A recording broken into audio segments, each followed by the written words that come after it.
Actually, let's start here.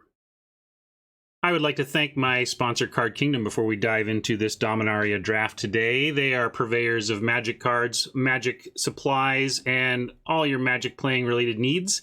You can find them at cardkingdom.com in the affiliate link down below in my panels, and they will know that you came there from me. But get there any way you can. If you buy Magic stuff, they ought to be on your list for a place you basically put at the top of your list for price checking and fast shipping. If you need it right away, they're your best bet. If you can't find it down the block, you know.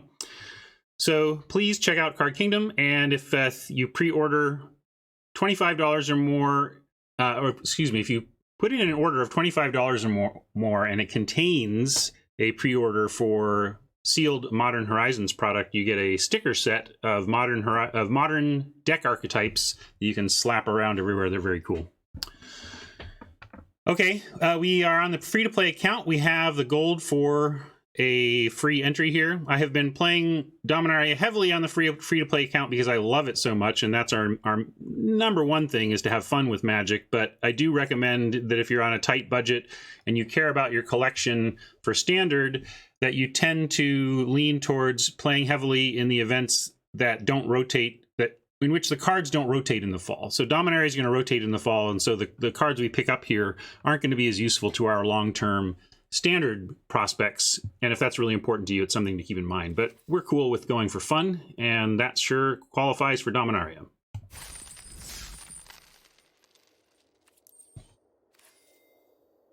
There's a Woodland Cemetery at Rare that we do not want. How many do we have? We have 2 of those anyway. We're not trying to 4x rares on this set, so rare drafting for gems is not really a thing here, unless we wanted to go in and convert 2 of our 6 rares into Woodland Cemeteries and thus turning them into gems. But we want to save that trick for the current set, not going in the past. As far as picks here, we may, let's Deckmaster, is it still, yeah, so unfortunately Deckmaster looks like it is not in a functioning state. If somebody knows that it's functioning on some other stream, let me know, but I don't see it working for me. With my color preferences, I think the picks here are pretty clear. It's either going to be Eviscerate or Divination. Academy Drake is a fine inclusion in a blue deck in the format. It's not the best of the flyers, but if you don't get an amazing win con, but you do get your blue-black, Soul Salvage type deck going, Academy Drake can be fine. Comes back from a Soul Salvage as a 4/4 flyer that can take care in the air. But I think we just start on removal. Card draw and removal are the heart of what I want to be doing here, and Eviscerate's great. Tatiova. I don't know what bomb rare was taken out of this pack, but we're going to slam Tatiova and really try hard to play her.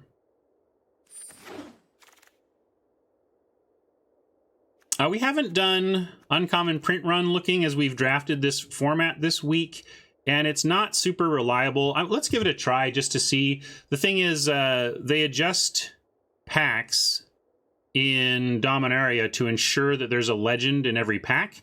And what we don't know is if the legend, there's no legend in this pack. And so was that a natural legend in the rare slot, or did they swap something out of the uncommons to put a legendary card in the uncommon slot? And let's see if we go, gosh, we haven't done print run so long, I forget. Is it what's the command? Print. Somebody help me. Print RNA or print DOM? How does that work?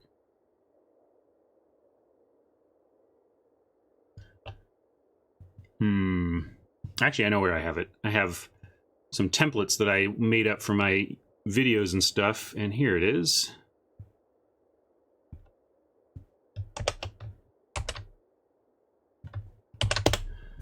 Forget what the command is, but there it is. We're going to go there and see if there's relevant information for us. I'm just curious. I don't think it's as useful in Dominaria, but it's not useless. So fungal plots, and Final Parting have a Knight of Malice in there. So what I was looking for is if Knight of Malice were terrible, like if the card that was missing between Fungal Plots and Final Parting were just awful, we could figure that it had been replaced with a legend that had been taken. But in this case, we don't know for sure, but there's a pretty good chance that the rare was a legend and it was actually Knight of Malice taken out of this pack. So yeah, I think we should, for print runs, we should probably just have exclamation point set code, you know, exclamation point DOM. Bringing up the print run would be good, but also print runs are falling out. They've kind of fixed the problem, so it's a little bit of a coming up with a system for a thing we no longer need. In any case, we may be up against someone drafting black, so be it. We could take Sap Herd here. It might be just the best card. Fungal Infection is awfully good too, though. Fungal Infection helps with the role of surviving until you can recur value, which is how I describe this format. You're just trying to survive until you can recur value, right? And so you want to make sure you're drafting cards that fill roles in that strategy. So Fungal Infection really helps in the survive category, as you can shrink an incoming 2 toughness creature and then block it for the final point. And that's very powerful for 1 mana. But Sap Herd, I really want to play Tatyova. I really want to play Eviscerate. That makes me actually want to lean green and look for good green fixing. So I like Fungal Infection, but I'm going to take Sap Herd here. Final Parting is a little too slow. I've run it like once because I didn't have I didn't have much else to put in, and it does do powerful stuff if you have the time. But we're going to take Sap Herd here. Snapper hopefully comes around for us as a wheel option, but this is a Memorial to Folly pick. Love spell lands of this power level. Raise Dead in a land slot is very excellent.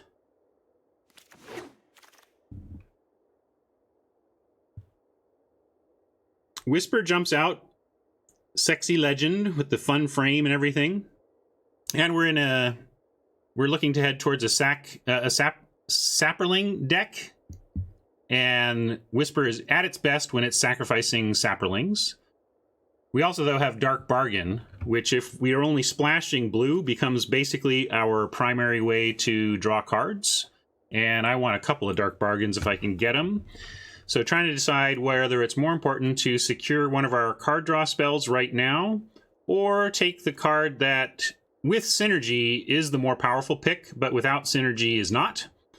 And basically, how close to this are we? And also, when you have something like a Tatyova, the ability to return dead creatures to the battlefield just gets that much better.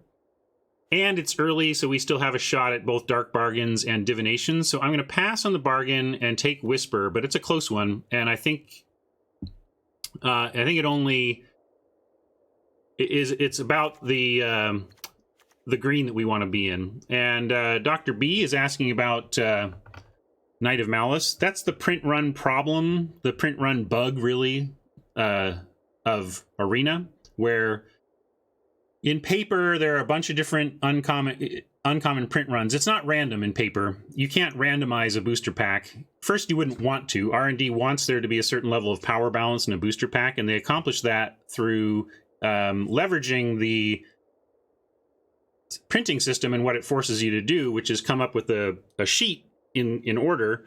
And but because it's all printed in the same order, and because digital follows that same mold, they've only been using one sheet, one uncommon sheet for the uncommons, such that if you look up what's still there, you can figure out what's missing. In fact, we can do it again right now. So if we look up Whisper, and this should be pretty accurate. Well, Whisper isn't a good one because it might have been inserted there. Again, Dominaria is not very perfect for this, but we should look up Urza's Tome. Yeah, so Urza's Tome has Damping Sphere and Juggernaut on one side of it, and On Sarah's Wings and Icy Manipulator on the other. And so what that says to me is that The uncommons here were Urza's Tome, On Sarah's Wings, and Icy Manipulator. And then Sarah's Wings or Manipulator was swapped out for a Whisper to accomplish the Legend in every pack requirement of these packs. And that it's likely that On Sarah's Wings or Icy Manipulator is the missing card from here. Which doesn't really help us much because we don't know which one was swapped out for Whisper. And we don't care about white anyway, so the bottom line is it's good news that we didn't see that, like, clearly a green or black card had been taken out of that spot. So I'm going to take Whisper here, though. Here's my baby. I hate going into Dominaria battle with a black deck and no soul salvages. Ideal is 2, acceptable is 1, and we're going to snap up the 1 right now. Mammoth Spider is excellent in green decks in the format. The stats and the reach are perfect for holding off a lot of the format's biggest threats in the air. A lot of the creatures that fly that you worry about in this format have 4 power, so the Mammoth Spider is kind of perfect. And if you do end up in red, Get 2 Chronicler is fantastic, letting you recur things. You're like, oh man, Get 2 Chronicler, getting back Soul Salvage after you've already cast Soul Salvage, and you get Soul Salvage and get Chronicler and something else, but like this is a combo in and of itself, you know. Survive until you can recur value, folks. Here we got another combo to be aware of in the format right next to each other. Ideally, you find really nice flying uncommon legends. Like a common closer for me is the 4/3 6-drop that when it connects for combat damage, you discard at random or you draw, depending. And so, like, that's the kind of finisher I want. But failing that, Coldwater Snapper plus Arcane Flight is a common level win condition you can create for yourself in this kind of deck if you're not finding one. I don't like to main deck Broken Bond. You know, best of 1. I'm going to go look Orcish Vandal. Orcish Vandal and Amaranthine Wall have Eldest Reborn and Memorial to Glory around. Probably Eldest Reborn taken out of the uncommons here. You would have taken Chronicler. I'm pretty averse to dipping into red at this point. So I was okay with the salvage. And so we'll take the Snapper here first, though. Don't love any of these. Befuddle is playable also in terms of what role does it serve. It does help you survive until you can recur value. Sometimes casting this on 3 just to save 3 damage on the draw when they're attacking you with a 3-power creature is totally worthwhile. Guardians of Koilos, not very impressive as a 4/4 for 5, but it does do some tricky stuff with legends, especially the blue-black uncommon legend, where she can come down, let you cast something for your graveyard, then you return her with this and cast something else. But you pick these up when you can. I think, yeah, we take a Befuddle here. And I don't love this, but I'll play it enough that I'll take it over Vault Progress.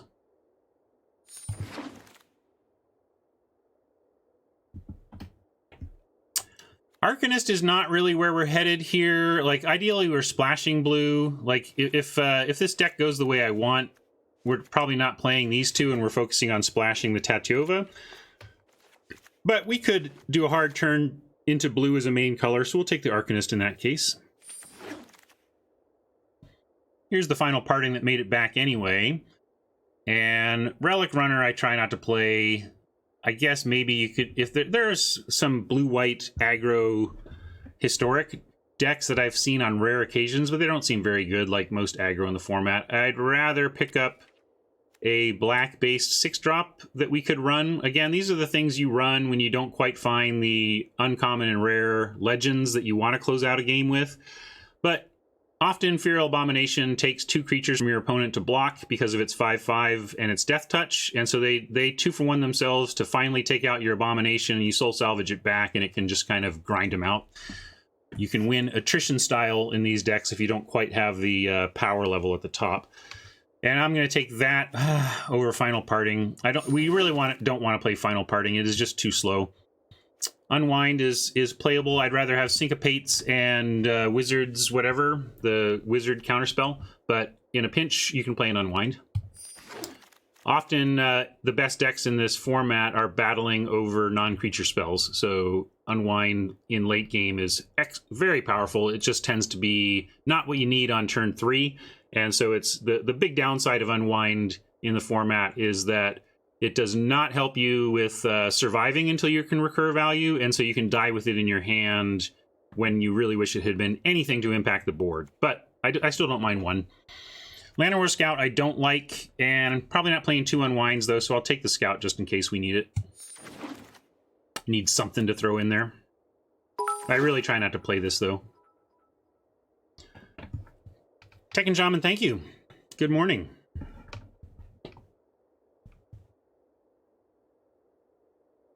Well, we've got a Naru, which we could take as an indication to lean farther into blue, but it's not like we're doing a bunch of wizards. What is it? You know, it's really a 3/3 flash, and sometimes you can copy stuff. I mean, if you can get the world where you copy and eviscerate or whatever, that's great. But I think we probably just want the eviscerate or even the Sarah's Wings here.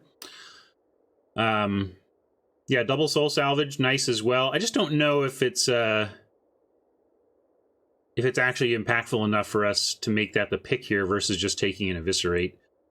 Thing is, our green didn't really come together past the early Tatyova and the Sap Herd. There was there's, if we say that these don't really count, we may be in a spot where we're hoping to get some Skittles to cast this. That's the skittering whatever that can find us a forest, and then maybe we just run it in a blue-black deck.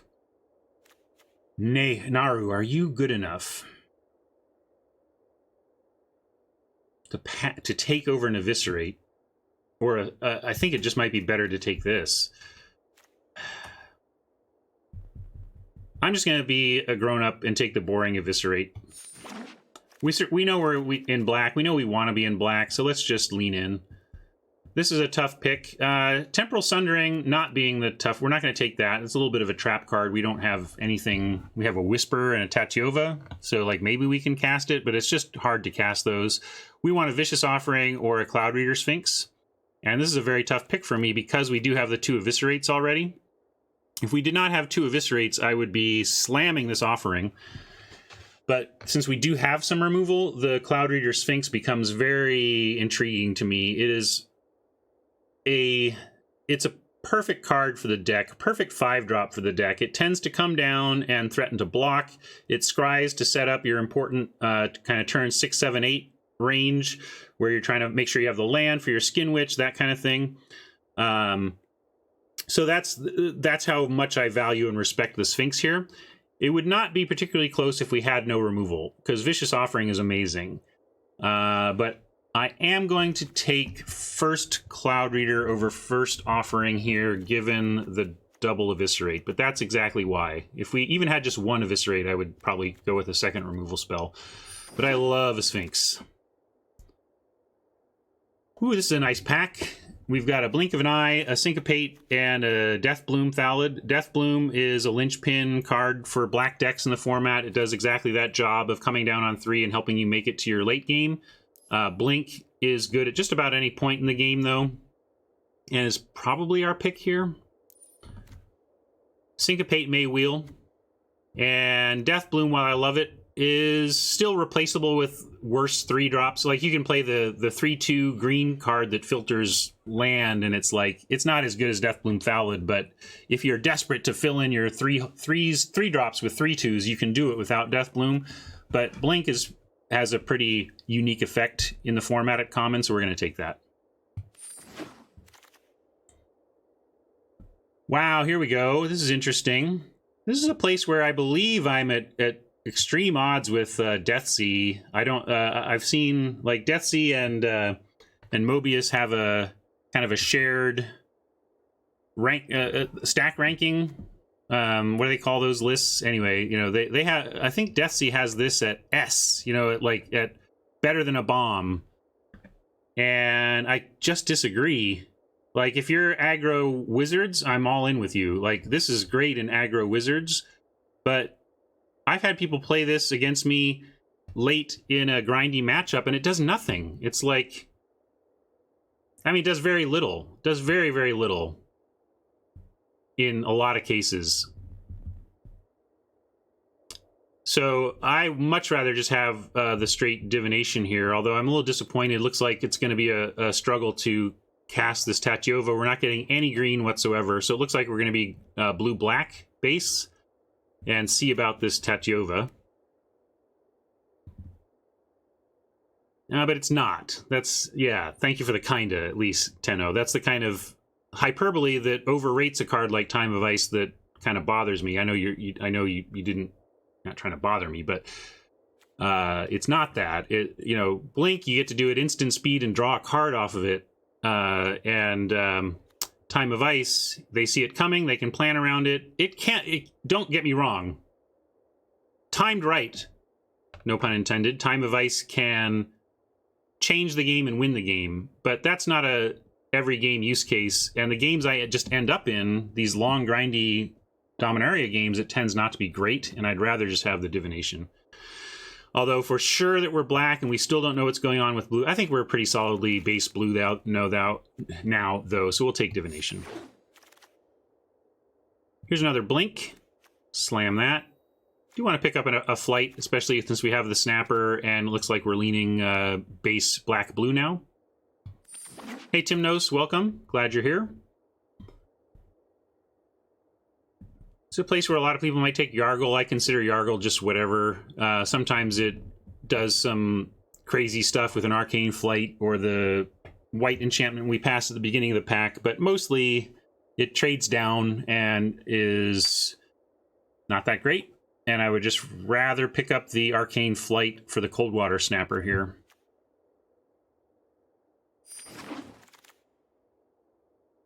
All right, Dark Bargain. Great time for that. This gives us Dark Bargain number 1 along with our Divination, and suddenly I feel like we start to have our bases covered. This is where I start to feel pretty good about where I'm at with a deck in this format, and we're only in pack 2, so that's great. We pick up a Dark Bargain, and we have a couple pieces of straight card drawing. We have 1 Soul Salvage, so there's our value, and then we have 2 Eviscerates and 2 Blinks to manage the board, and then we technically have a finisher in like Coldwater Snapper, Arcane Flight, and Cloud Reader Sphinx. So I'm feeling like this deck is shaping up to be solid. It's nothing amazing, but it's got at least all the pieces. I hate it when my decks feel like they're missing pieces, and I feel we're well on track to at least not be missing any key pieces of what we want out of this format. We're not going to play the Relic Runner. Maybe we choke down a Paladin on occasion, but we've already got 4 things to do at 4. So I will take Parting and probably not play it. Here's another Relic Runner. Yeah, if this were best of 3, I would also not mind picking up Relic Runners because you can bring them in against Boros. But not knowing that you're against Boros, I'd rather just try and find other things to do. Although, what are we doing at 2? We're pretty light at 2. I may have to, I don't want to second, I'll take one now because if we just can't find any 2s, we'll probably have to run a runner. But I think what this pick is a sign of here is a reminder that we're low on 2s. And if I say, what is this deck missing? It's really shoring up our early game against the random aggro decks you face. If you can't beat the 3-1 for 2 mana in white, then you're going to lose some frustrating games where you feel like a worse deck beat you, but you gotta think about those worst decks in the draft and make sure you have the tools for them. So we'll take that for now and hope that we do the drafting from here to allow us to not play this. Damping Sphere is no, I think it's just a straight F. It's not clever enough. It's not cleverly bad enough to be an F-. All right, Divest can make the cut. And Double Snapper, Double Flight sets up for a very reliable case there, but we'll probably just keep 2 Snappers and 1 Flight, and if nothing else changes. We can get a 3rd Blink. Academy Drake, or here's the dude I was talking about, but also here's the card we really want to shore up that 2-drop effectively, but we're going to take empty one. I really like that. Makes me not have to lean on the Snapper Arcane Flight. And if we can cut kind of the Arcane Flight from our deck because we feel like we have a different way we're going to have inevitability, that's great. Mr. Bon Appetit wants to be disciplined and take the infection. I appreciate that, but I'm going to risk it. I'm going to... I know we said that we are prioritizing this kind of thing, but I don't think it means we prioritize it over Urgoros. And I do want to mention, we do have 2 Blinks, and you don't want to cast those for 2 mana, but if we did get desperate against a Boros deck that like went 3-1 on 2 and then Aura, you know, we can absolutely blink it and have that fallback as well. So I'm going to take Urgoros here, but we're still going to try and find cards from here to shore up that early game. Shalai is an excellent splash in decks where you can fire off that 4 green. In fact, I had one recently.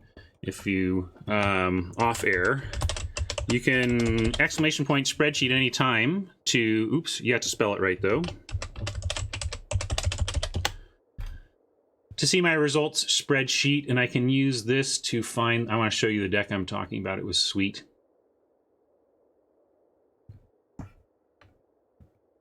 So,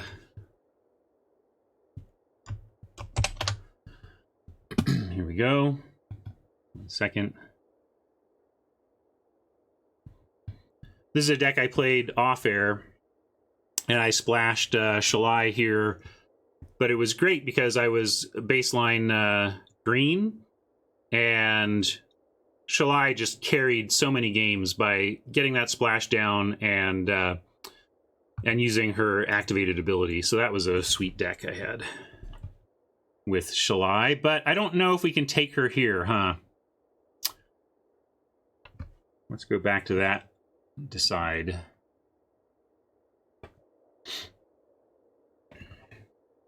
Because we could just take this boring... Yeah, we don't have the splash capability, so we're not going to take her here. We'll take Cloud Reader Sphinx number 2 over Death Bloom number 1. This doesn't look like it's going to be played. Maybe we actually need the Death Bloom here.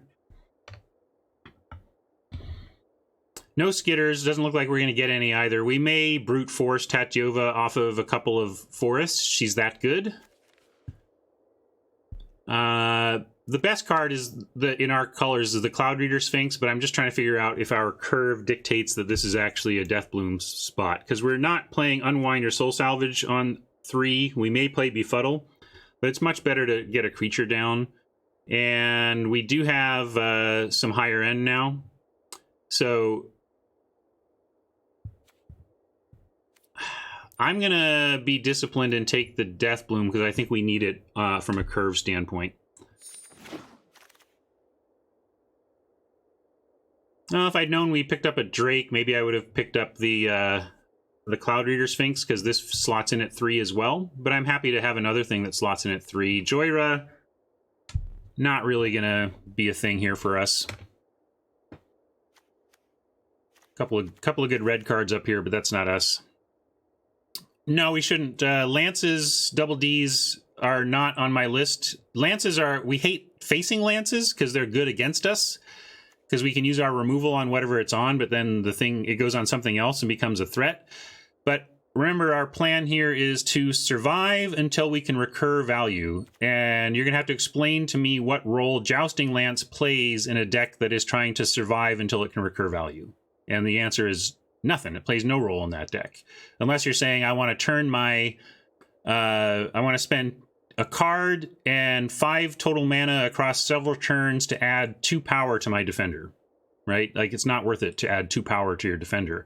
It's only good if you're using the first strike aspect, which we just don't need to worry about. We're looking to recur value and then just win with inevitability. So yeah, this is clear Drake. I'm just yammering about the other options, the Lance. If we play the Turtles, Lance works well, but like, why do we need to do that? Is my point. Like, what? That's win more to me. Like, you're taking up a card for a win more slot, and I hate that. you need to make sure all your cards are doing really worthwhile things in this format. I'm gonna...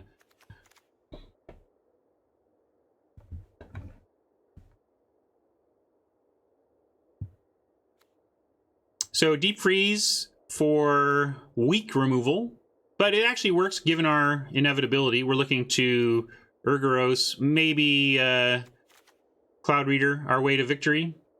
And so deep freezing something to the ground is fine. But Divination is so good. So good. I'm actually just going to take Divination.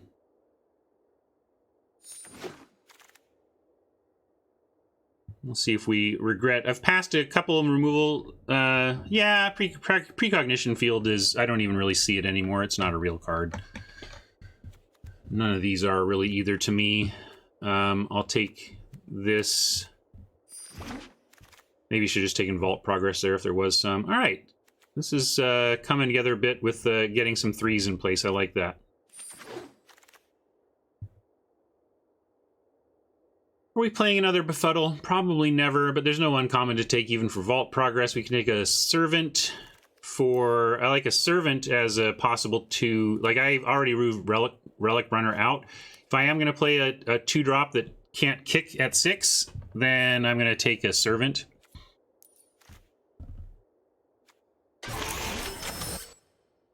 Hey, this is more like it. Not that we're going to often cast this on 2, but we may be able to. And this gets people, even in limited. Like, this is just a sneaky, sneaky card. Tricky, you might say. What? Yeah. I might even just want to take Vault Progress. I doubt we're playing an Opt, but I'll take Opt just in case.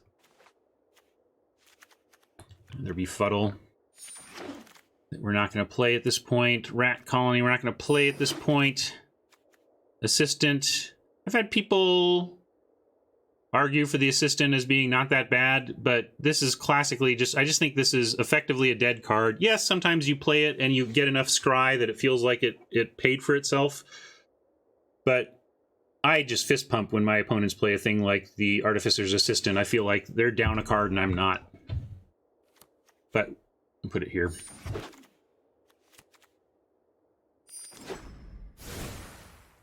All right, this deck has legs. What are we going to do? Let's probably cut that and that and that. I think I'll keep one. Might even keep 2. This might be an 18-lander as well with the Memorial. And if we try to Tatyova. We could let go of Tatyova. We got no skitters, so it's a raw forest splash if we do it. And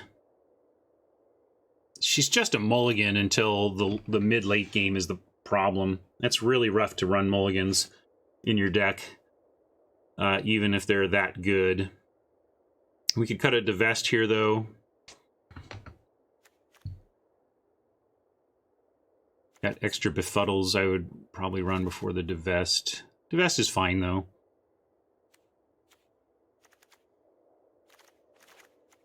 Yeah, it's probably the grown-up thing to do to cut Tatyova, but it just breaks my heart. Let's say if we did that, and then added an extra Swamp.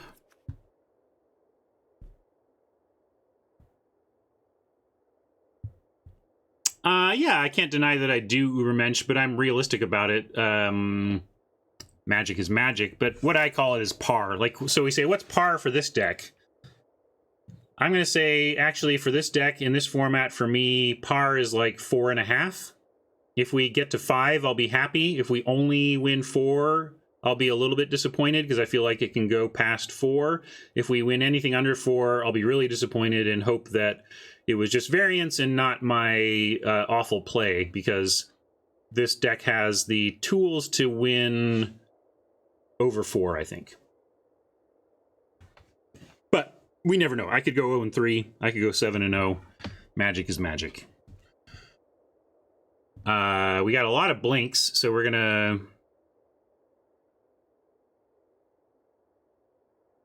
name it based on that.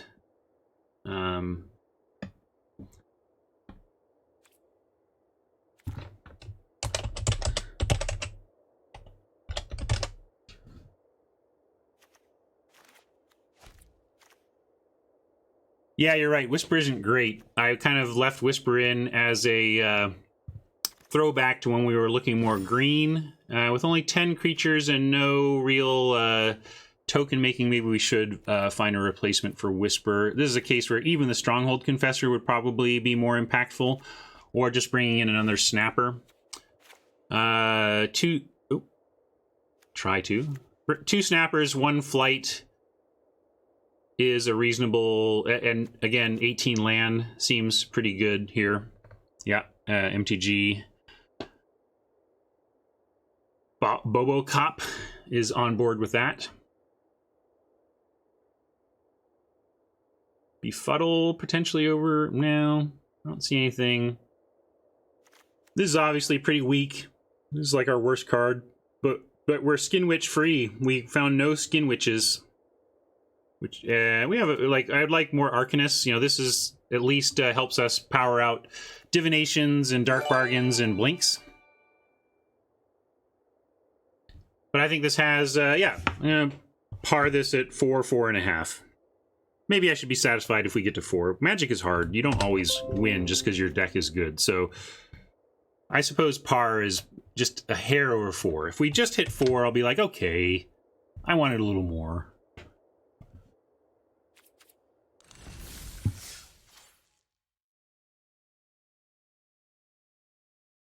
All right, let's get this record straight.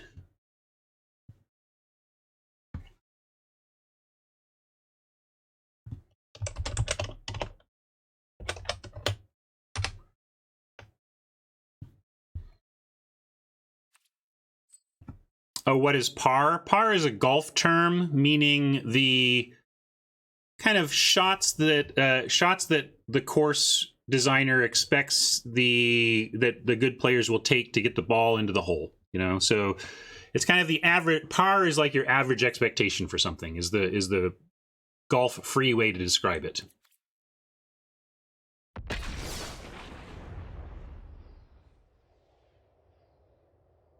Any thoughts on the direction of the fall, set, structure, block structure? Someone will have to explain it to me, then I'm sure I can give you some thoughts. But if that was news, I didn't read it, so... Thank you, Mama. This looks good.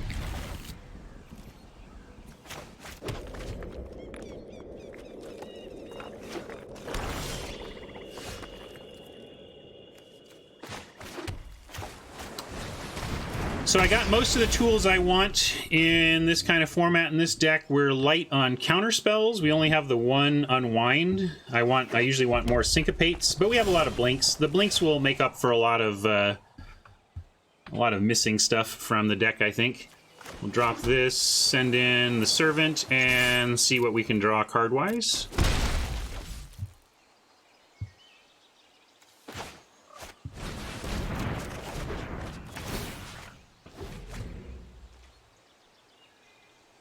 Oh yeah, that's the worst, Draconis. Like,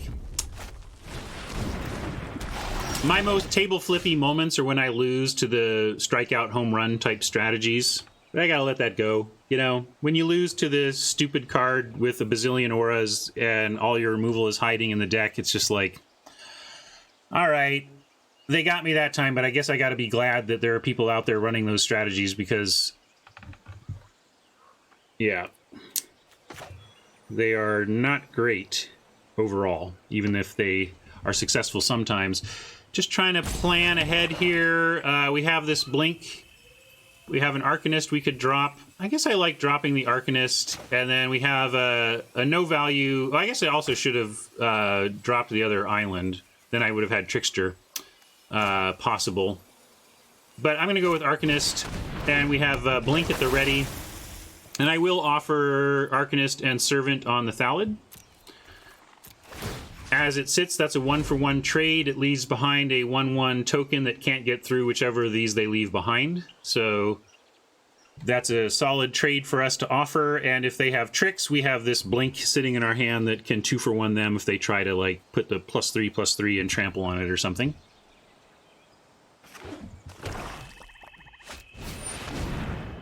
Right. Yeah, so this is a very bad card against a triple Blink deck. We're just going to sit tight, wait for a demon to emerge and then bounce it.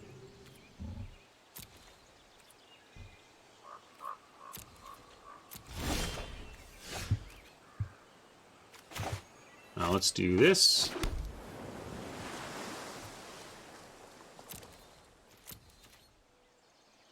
Let's see, Blink requires 2 blue, so we can't do anything to Trickster and Blink this turn, but we're going to hold out here and just try and answer this right after it's done. Yep, that's the plan. Bon appetit. Oh, let me get out of this view. Hello. Go over here.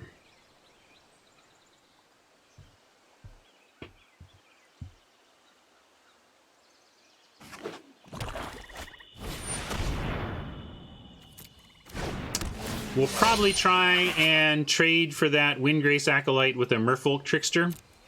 We'll let the Acolyte attack, and while it's in attack, we cast the Trickster, use its ability to bring it down to Earth, and then just block and trade with it. Well, we need to block and trade with the Servant Arcanist as well. Anyway, that's the plan there for next turn. If we draw an island, we have the Trickster and Blink with Kick ready for the next turn. That would be... rather just have some action, but that wouldn't be bad. That's the worst card in our deck to draw right now. Got plenty of those. So we could Snapper it up and accept...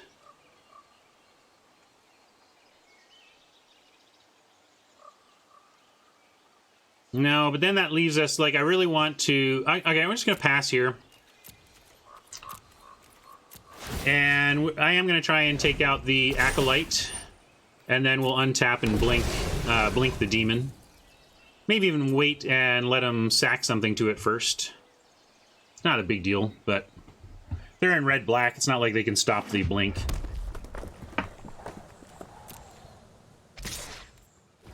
Tricky Trickster!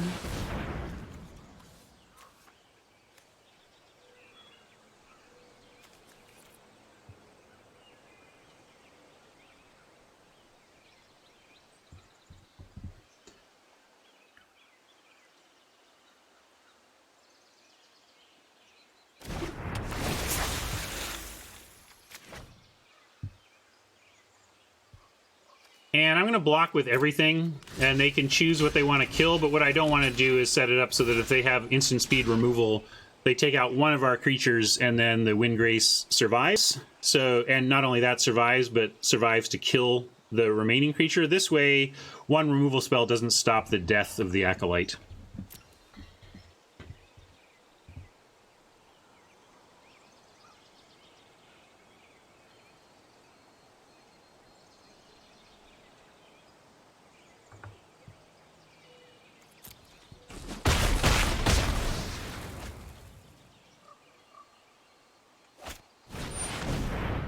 Well, now I don't feel badly about the extra swamps we've got. We know what we're doing with them. But you also see why I'm a little sad that we don't have Skin Witches. It's just this format is defined by Skin Witch. Like, when I see my opponent on swamps, I very much think about... I didn't say it out loud here, but I very much think about the implications of that. And yeah, we're going to leave... we're going to wait and blink on their turn, so that they have to at least do one sacrifice. It's not going to matter too much. Just 4 of these become 3, but you never know. Maybe that chump will matter down the road in the game. And kind of leaving the swamp back in case of other Skin Witchery for right now. It's a little risky because we have a lot of card draw, so we do want to hit our lands every turn. But I am worried about back-to-back Skin Witches and what that might represent. And if they do that here, we can kick Blink the 6/6 and get another card in hand and decide what to discard.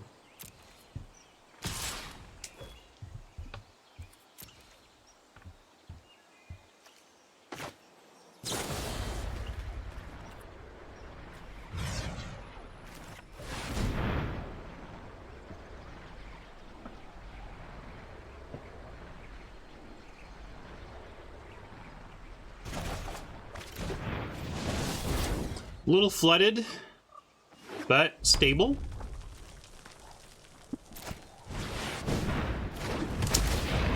what was I saying about stability? Yeah, maybe not so stable. Maybe not so stable, but we can do this, and then they kind of have to keep one back. And then we have a memorial to get Urgaros back and do it again. Yeah, we need another blink. That would be nice.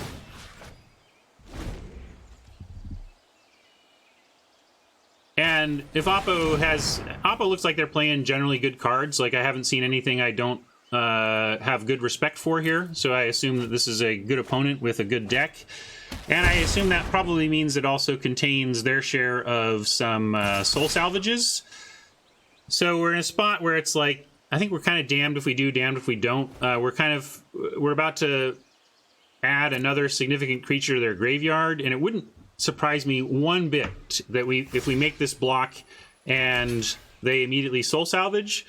But because we have 2 more blinks lurking in the deck, we do have to do it this way, because blinking kills the Bladewing token, but obviously you don't want to blink the Varix Bladewing card itself.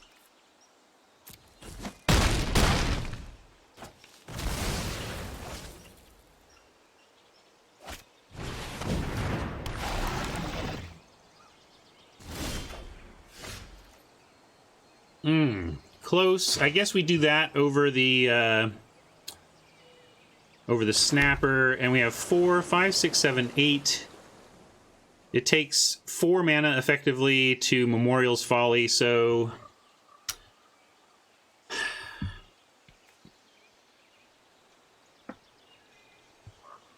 gotta figure out what's important here. Yeah, I suppose if we Sphinx here, we can look for Blink. That makes sense.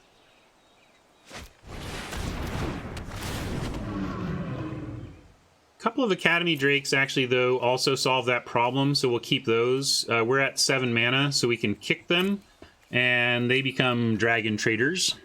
So let's keep those.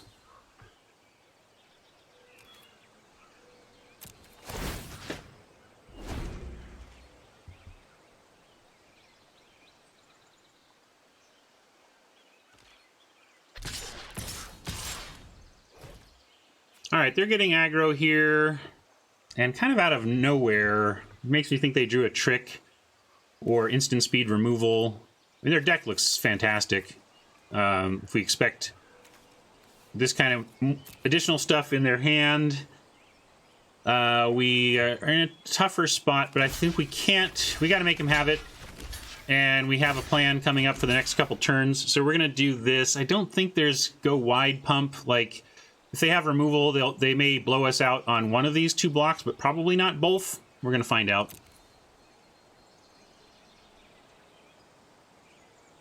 Probably just a infection. Run amok or infection is what I expect here. But we got to make them have it and then try and recover with Drake.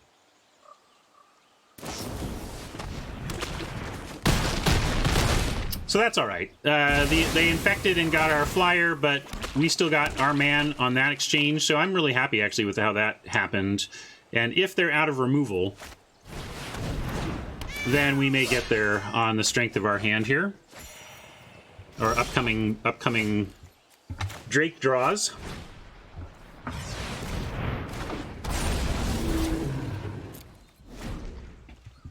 Yeah, Oppo had a nice mill there with triple land. Kind of like Scry 3. Actually, more like Scry 6. Look at the top 6 cards of your library, and Oppo just full of gasoline. I like our deck, but Oppo's is much better.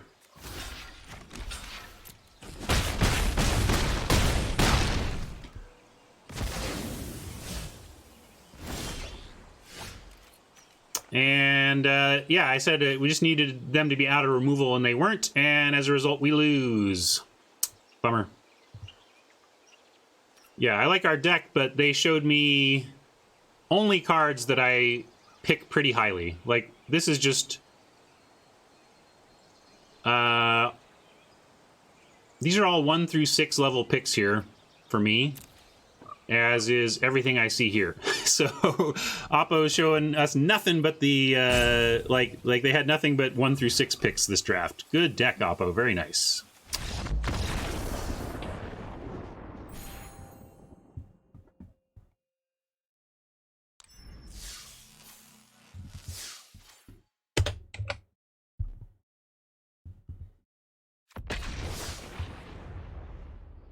Would I play right? Yeah. Yeah. It's got risk to it, but it's for 4 mana. It says, yeah, look, I'm not mad. You know, I'm not even the slightest bit tilted. We took good lines to try and find all of our outs. That's mainly what I'm on. You know, again, I get tilted when a strikeout home run strategy beats me. It's true. I do get a little tilted when the aura strategy works, and I'm working on that. Again, I try to have my mantras for when that's happening, but I have no problem losing a game like that. We did everything correctly as far as I can tell. Even Dionysus didn't punt that game, so, you know, what are you going to do? You're going to lose sometimes. That's what you're going to do. Need some land, but this looks solid if we can find the land. I draft differently best of 1 versus best of 3 because knowing that you have a sideboard to turn to changes a lot of mid-late picks from draft the sideboardy card to draft the marginal playable. But I don't play any game differently based on the fact that it's a match. I'm just trying to find my win percentage each game.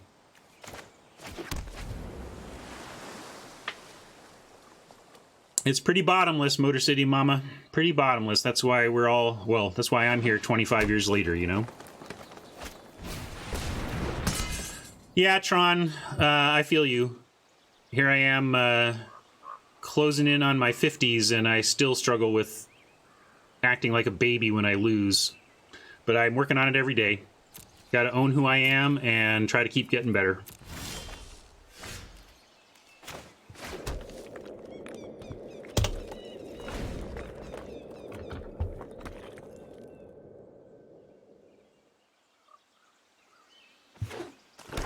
Did I think about the Chandra punt? Nah, that was another one that it didn't even bug me too much because I felt like, and maybe this was just me salving the wound, but I felt like if I had not been streaming, I wouldn't have made that mistake. So, didn't really faze me too much, Dionysus.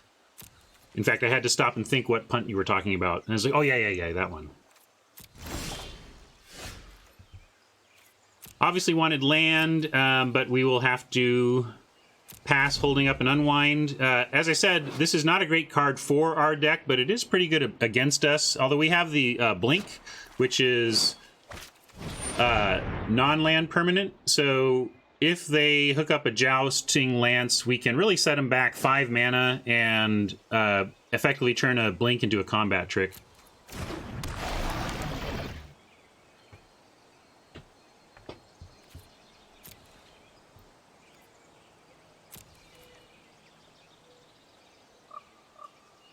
It was as big as a mistake can be, Dionysus. It cost me a game of Magic. But if that's the biggest a mistake can be, all right, that's not bad. Hey, Vaporkin.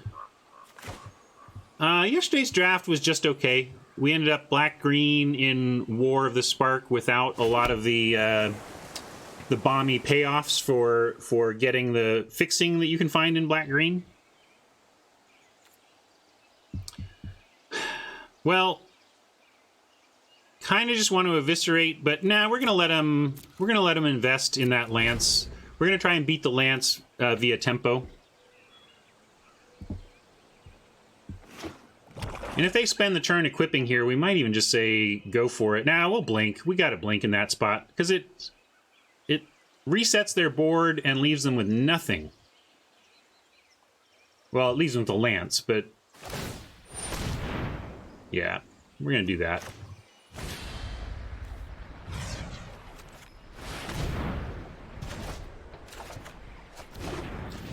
Land. No land, but at least we can cast a spell.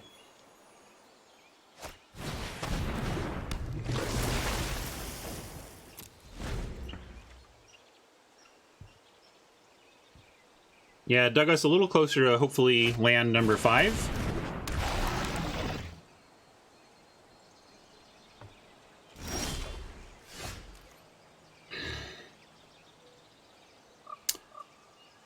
We only have the 2 eviscerates, and it's tough to justify using one in this spot. We could... how was our draft this time? Or you mean yesterday? This time I like our draft. I was saying we're a little short on counter spells for where I want to be with a deck like this. This is an 18 lander, so it's a little frustrating that we can't find our 5th land. Oh, yesterday. Like I said, it wasn't that great. It was...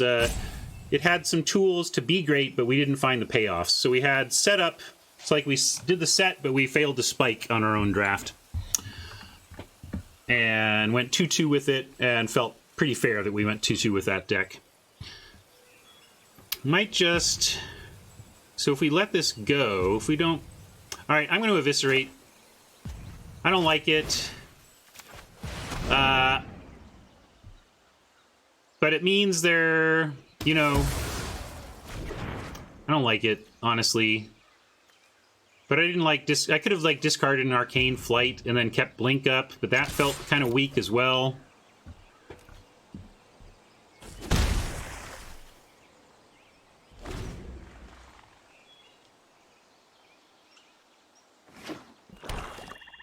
Really just want our 5th land, drop a Sphinx, and find our 6th land. Okay.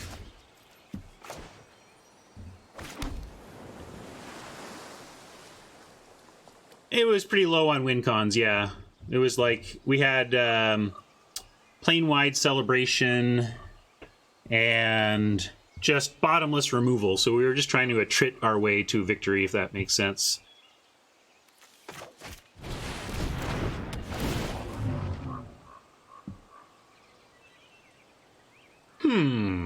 Well, I want to find our 6th land, but that's a pretty sweet-looking draw, actually. I think I'm going to bottom the Trickster and keep the Div.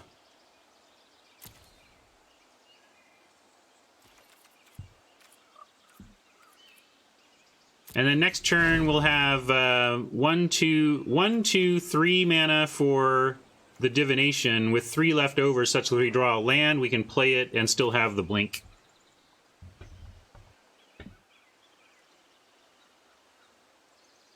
Yeah, we had 5 Spark Harvests and 4 Toll of the Invasion, but I even called out as we were drafting it, it's like, bottomless removal seems great until you flood a little bit, and then suddenly, yeah, you removed a bunch of their stuff, but they still have more permanents on board than you do, and you just lose to them. And we definitely lost several games to exactly that.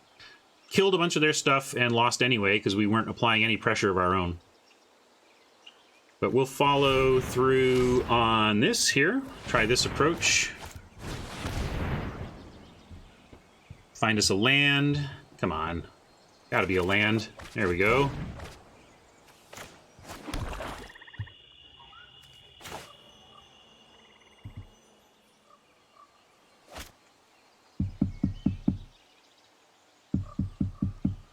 This spider is going to be a problem for both the Sphinx and Urgoros.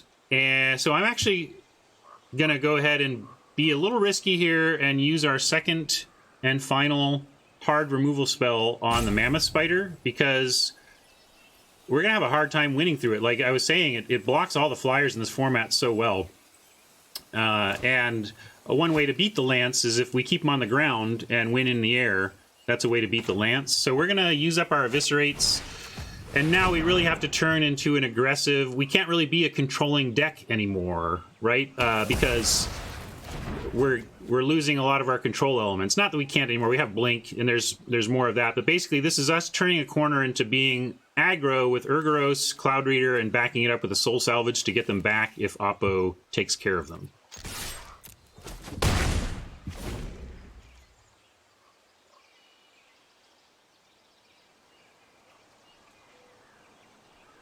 Yeah, we've gotten them to use a lot of their precious mana on equipping. They've spent 8 mana total on Jousting Lance now, and it's really let us get to our end game. And now we get to see if they can stop our end game. We're going to present them with Cloud Reader and Urgoros backed by Soul Salvage, Unwind, and Blink, and we'll see if they can overcome that. And let's see, 1, 2, 3, 4, 5, 6, 7. We're going to...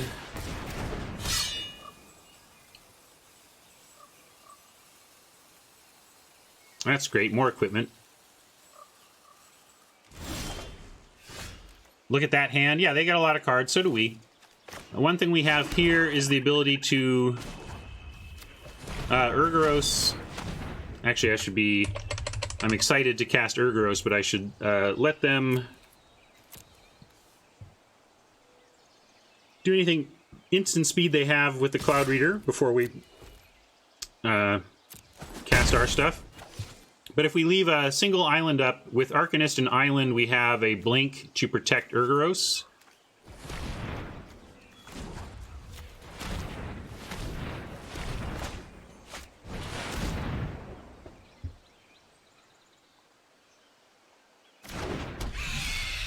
Yeah, funny thing about equipment, if you keep bouncing and killing all the creatures, the equipment looks pretty bad.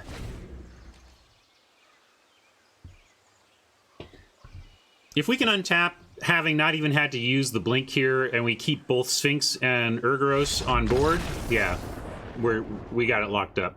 All right. Suck it, Jousting Lance.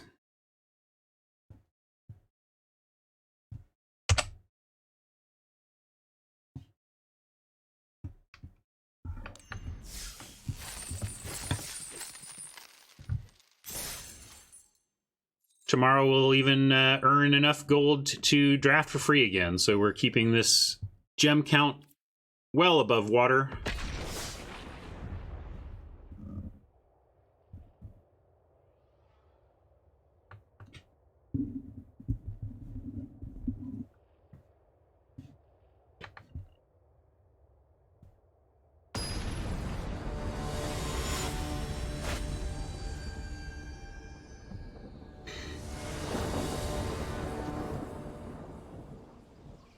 All right.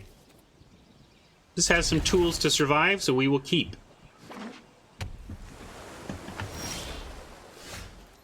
The Lance is still playable, just not in our deck. We don't want it in our deck, and I think Oppo went too all in on it. You just can't go all in on your Lance equip early on against a deck like ours. I think you need to wait.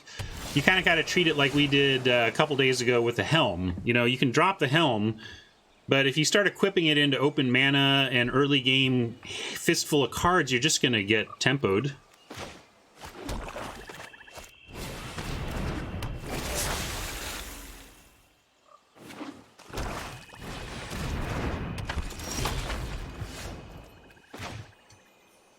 We got an Unwind we can keep up, but I'm going to play a Drake. We'll send a Drake out. Starting some pressure here.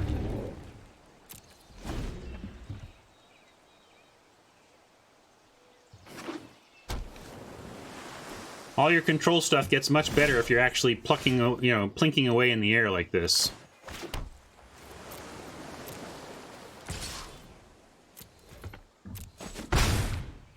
Not going to play the other one, though. Now we're going to go into wait and try to make this a 4/4 and protect against all this stuff. They'll probably going to feed our graveyard for us. It's really... We'll see. This is a litmus test to me for a player. If they self-mill, they know what's up. If they mill me, they're not playing this correctly. But they've got a nice record, so I'm expecting them to self-mill. Well, I think that's a huge mistake against black decks. Now, in this case, we wanted some of that, but it's so dangerous to be milling your opponent when you can expect that they have soul salvages in there. Oops, not doing anything up there.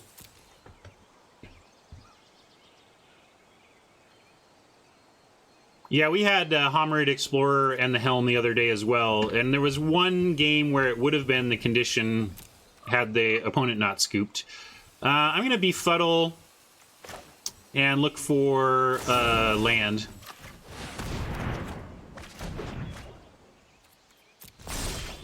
Alright, I don't regret that. Got us our 5th land drop, and we'll keep these ready.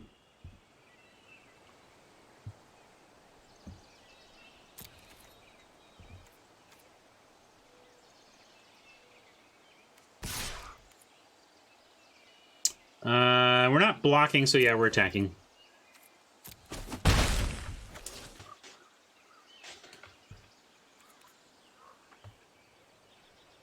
And we're not... Yeah, we're just leaving Blink and Unwind up here.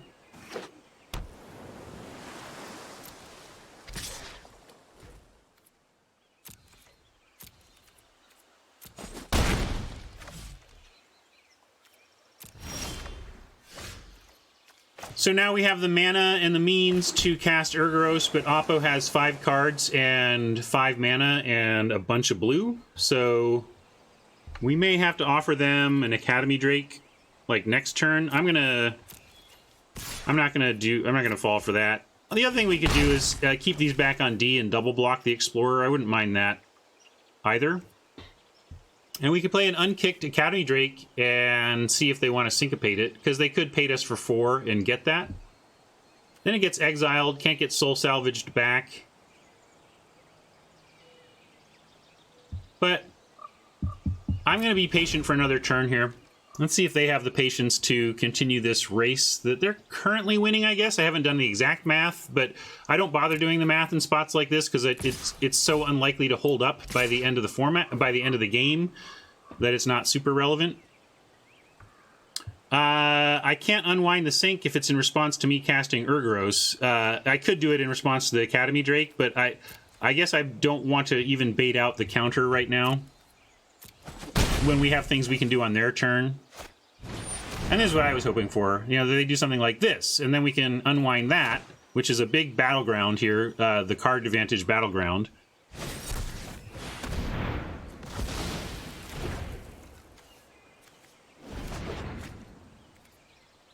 And then we get a much clearer Urgoros. Too bad we didn't draw an island, in which case, like last game, we could protect Urgoros with a blink if we needed to. But hopefully, if they can kill it, it won't exile, and we can get it back with Soul Salvage.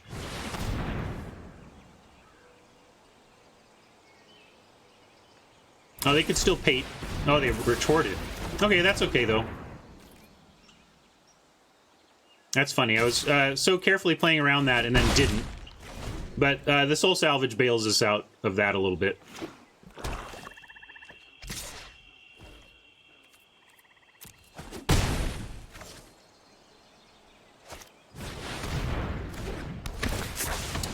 And here we get Drake and one of the blinks. Where were you to discard to that stupid witch? You're not a very useful card right now, sir. But we will go with the Soul Salvage and maybe leave up Blink. Let's see here. Anyway, we'll get these two back while shields are down. And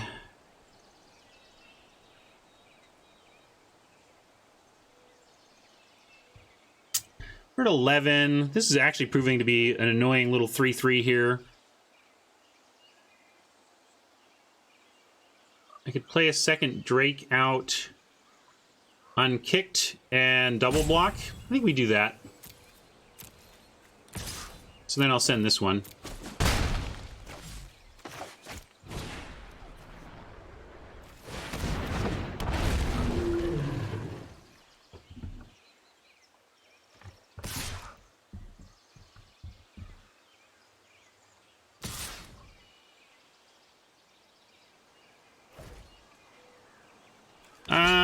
They see what we're up to, but this makes me think that this is going to cleanly kill the Explorer, since they sent in the Scholar but not the Skin Witch. Like, I don't think this is a infection situation. I think we just get this.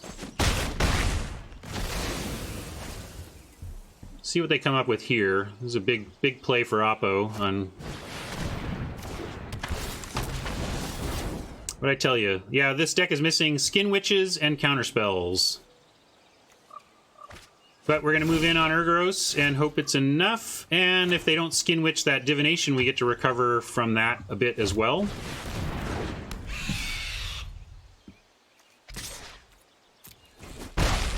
So, this is the big moment. Do they have more removal for Urgoros, or is Urgoros capable of going all the way for us? That is tempo, not removal, so it could be worse. Also, the auto tap reveals that they don't have any more counter spells, so that's good to see.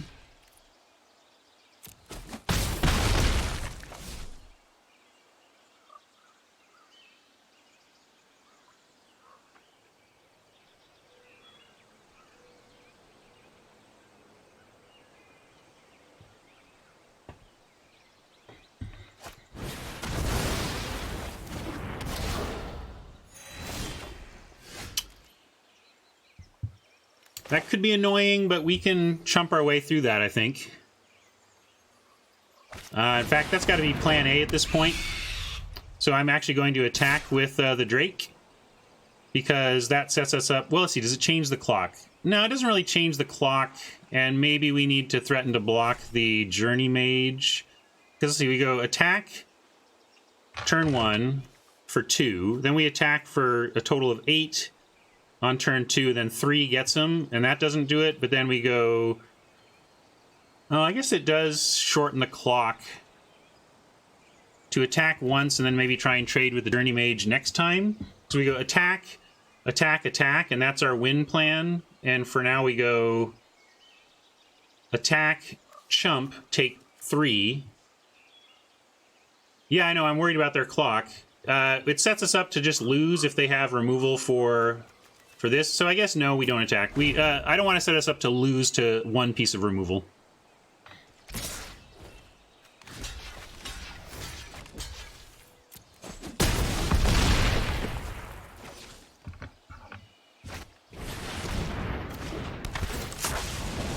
Well, I said 3 was the max, and we got max witched, but not dead yet.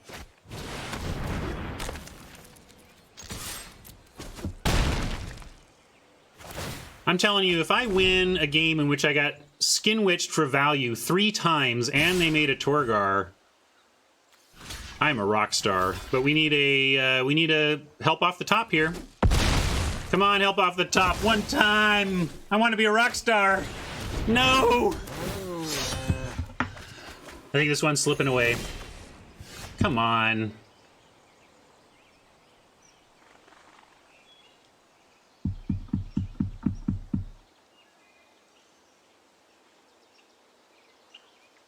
That's ridiculous.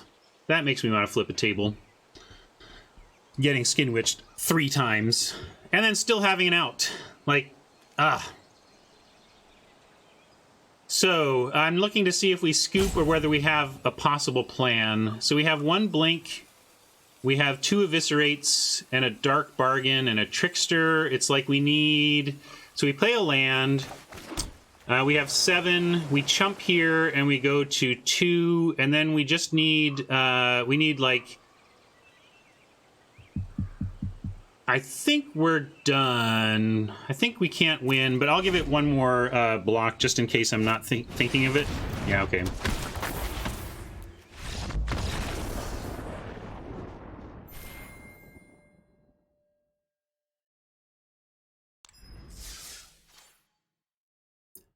I think, like, did we even pass a Skin Witch? I don't even know if we got a chance to pass a Skin Witch. Maybe early in the packs, but...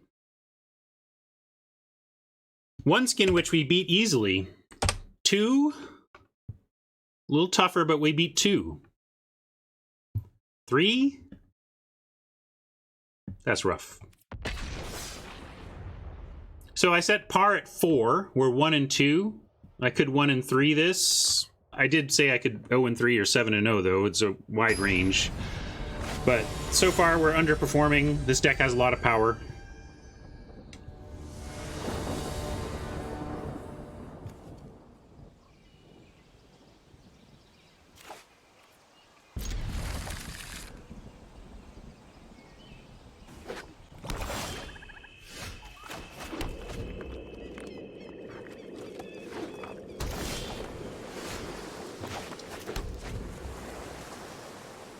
Also, I think Vaporkin is getting his wish in terms of me facing much better opponents than I was earlier in the Dominaria experience.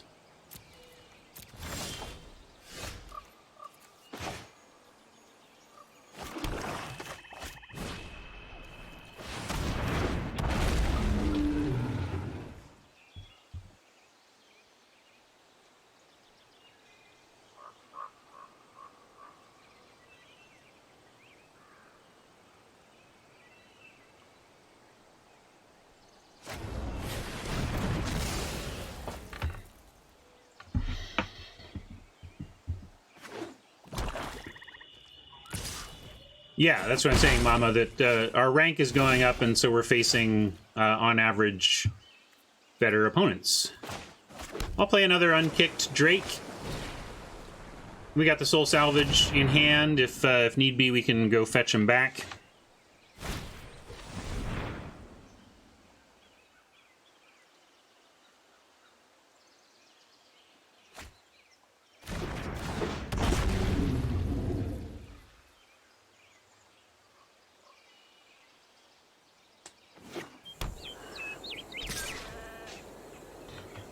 And to that end, I will offer this. I would hate to get infected here.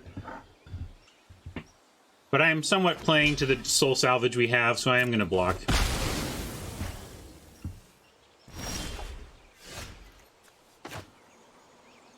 This is one of the weaker cards in our deck. It's basically a combo piece that we don't want until late. But, you know, so it goes. Let's see. If they have Syncopate, we get hosed on the Soul Salvage. Is that a reason to wait, though? How much to play around Counter Magic is a big part of this format. I tend to do it a lot. And so I'm actually going to do it here. We only have the one Soul Salvage. I want to make sure we fire that off and get the two out of it. We're going to get Skin Witched again anyway, right? No? Hallelujah. Maybe they don't want to cast a Skin Witch into our open mana. Alright, well now we've got an Unwind. Maybe Sunset, but then we have a Blink available, and we don't really get that punished. I mean, when you're in a grindy control matchup, actually not spending anything on turn 5 isn't the penalty that it is when you're facing a Fun Police deck. In this case, we're just trying to see who wins the inevitability game, and going turn 5 without spending anything, there's nothing going on. It's no big deal. Here, though, we can Soul Salvage and have the Unwind up, so we're going to do that. I want to bluff. Oh, I can't bluff. Oh, I can't. Wait. I want to bluff it this way.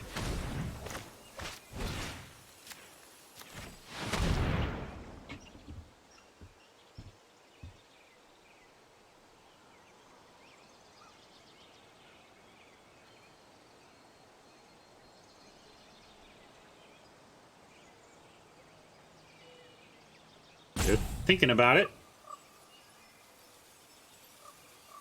Looks like they were thinking about a Syncopate, but who knows? Maybe they just had a control bluff on. And I'm not going to play one as a 2-2. It both leaves our Unwind up to get them if they do try something here. Looks like they're just going for cards off of the Memorial. If they try a non-creature here, we get to pick it off. And if it's a nice creature, we have Blink and Eviscerate. And we're one land away from making 4/4 flyers.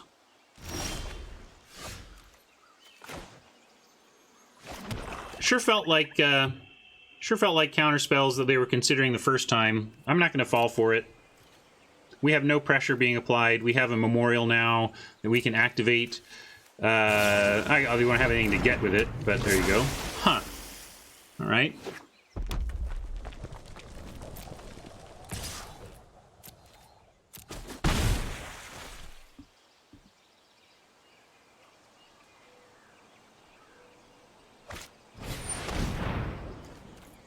Yeah.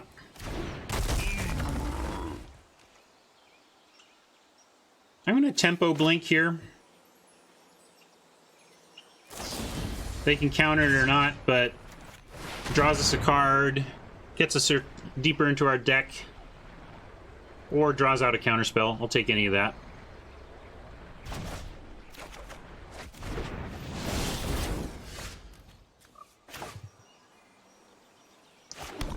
One, two, 4, 5, 6, 7, 8. We can pay for a Syncopate of 1. So if it is Syncopate, they can still get the Drake. But I don't know if we can just play around that forever. Syncopate exiles, though. That's one of the problems. They have a clock on us now, which is another thing that makes a difference about whether you test those waters or not. I feel like they probably have a counterspell because they played this, and with a Fistful, they probably could have used all their mana and didn't. But they also know about the Academy Drake, so unless we're sitting around waiting to get to 10 mana where we can Academy Drake and unwind, we probably just have to risk one here and see if they want to pick one of them off and see what they want to do about it after that. Maybe it's just a normal counterspell and it'll go to the graveyard, and we can potentially memorial it back. But this is probably a Syncopate, and we're just giving this up.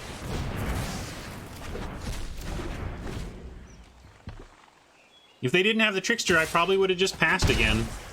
But this is a clock. We can't just sit here dying to a Trickster.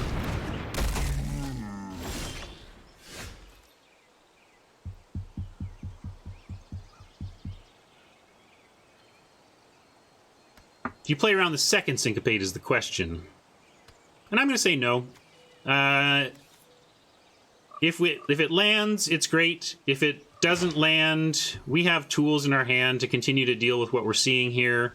And we'll take a big hit next turn, I suppose. Well, it's not board parity, like, because at some point we're gonna have, like, all right, 5, 6, 7, 8. I guess we're not far off from 10 mana. It's just that we are pretty far from casting this in a protected way. And if they're hell-bent on keeping up a Syncopate for the Academy Drake, they will be. I guess with Befuddle, trouble is we can't Befuddle and Trickster either.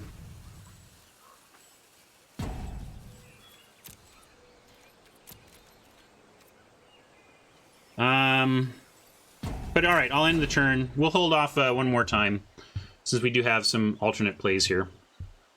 Maybe wanted to eviscerate that that Cyclops. I'm going to do this.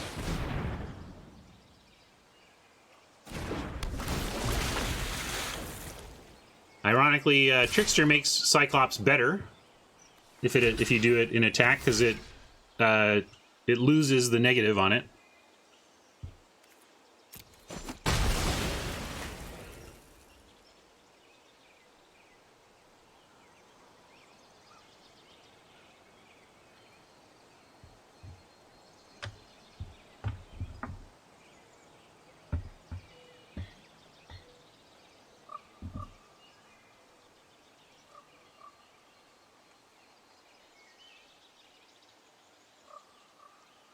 We could go get the Trickster if we wanted, but I don't think it's the creature we want to use our Memorial on.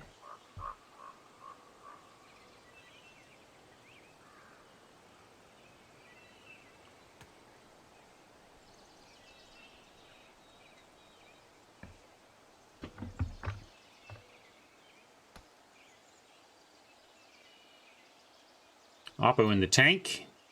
I suppose that's okay for us. Or maybe they're just off to the bathroom. Who knows?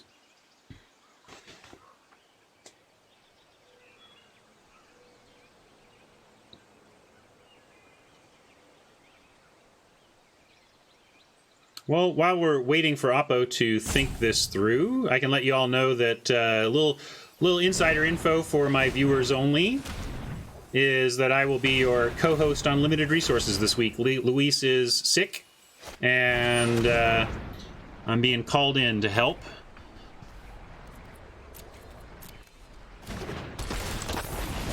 And we're going to be talking Modern Horizons, Modern Horizons, and what I may do to end my stream today is, after I'm done playing, actually dig into Modern Horizons a bit more than I have, so that I'm better prepared for this show. So you can see me, if you want to hang out after we play, I'm going to prep for LR, and you can hang out as I prep.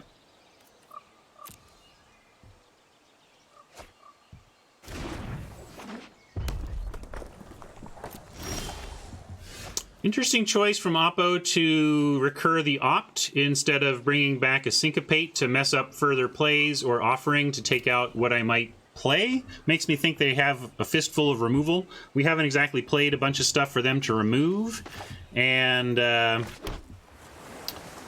So I'm feeling like we're going to play this Drake and it's just going to get killed. 1, 2, 3, 5, 6, 7, 8, 9. We can't Drake and leave up Unwind for that purpose. But at least if it's, unless it's settle the score, anything they do to remove the Academy Drake ought to put it in a place where we can get it back with Memorial. So let's go ahead and kick this. Can I kick it? Yes, you can.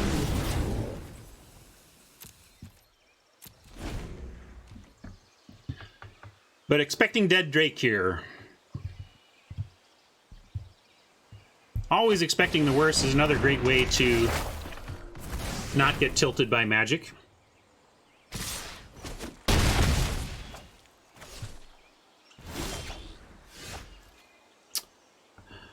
think we might just blink the Eldest and counter it on the way down. I don't know.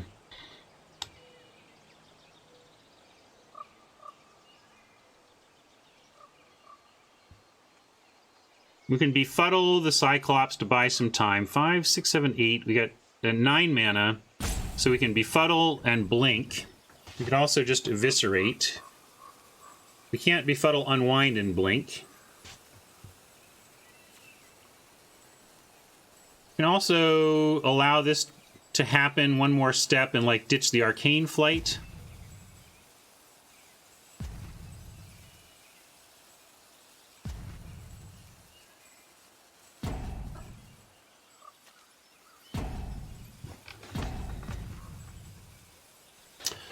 I'm going to bounce it now, I think. Not sure this is right.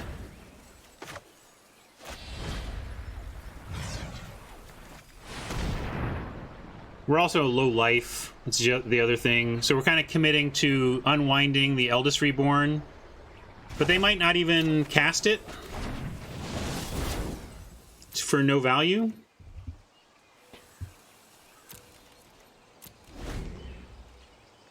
And then the question is, do we fire off the Befuddle when they attack here?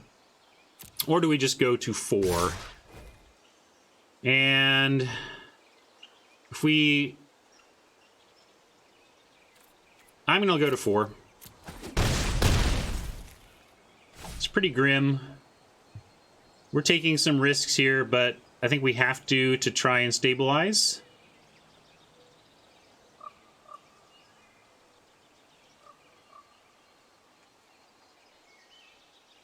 Hey, Blow.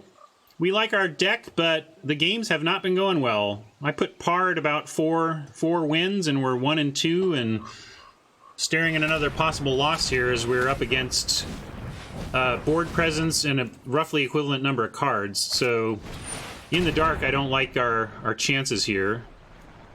And Oppo showing the value of all these 2-drop kicker cards that we're getting wrecked by today. We got Skin Witched 3 times in the previous game, and now we've gotten double Chroniclered.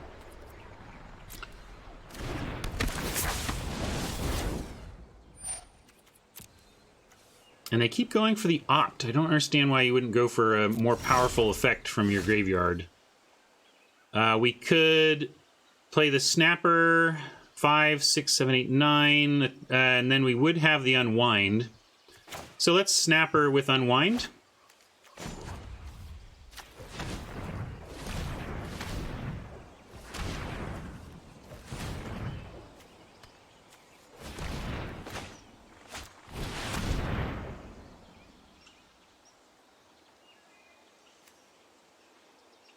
I think we're playing well, though. I'm very comfortable with Dominaria. I mean, I'm not sure of every move I'm making, but I'm pretty comfortable with what I'm trying to accomplish and how the pathways I'm trying to find to get there. And we're just getting beat by high-powered decks with high-powered cards doing high-powered things, which is not something that's generally going to tilt me too much. I mean, again, I said, you know, getting hit by 3 Skin Witches is pretty tilting, but I would do that. You know, like, Oppo's just doing what I would do, so hard to get too upset when quality decks are running you over and you're giving yourself the best chance to win.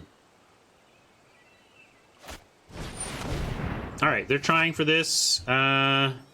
Looks like they have Counterspell backup too, so this is probably where we just lose, but we gotta try, of course.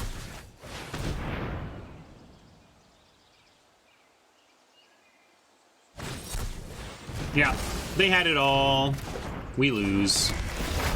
So, yeah, I told you I'd be disappointed with anything less than 4 wins with that deck. Anything less than 4 wins was going to be a disappointment, so I'm like triply disappointed, but just disappointed. I'm just disappointed that our good deck didn't do better. I'm not disappointed in my play or my drafting, so I also don't want to be averse to finding lessons in losses, but this is one of those losses that doesn't hurt me too much because I feel like we made smart moves at every turn and didn't work out for us. So that's a good day of Magic when you play correctly.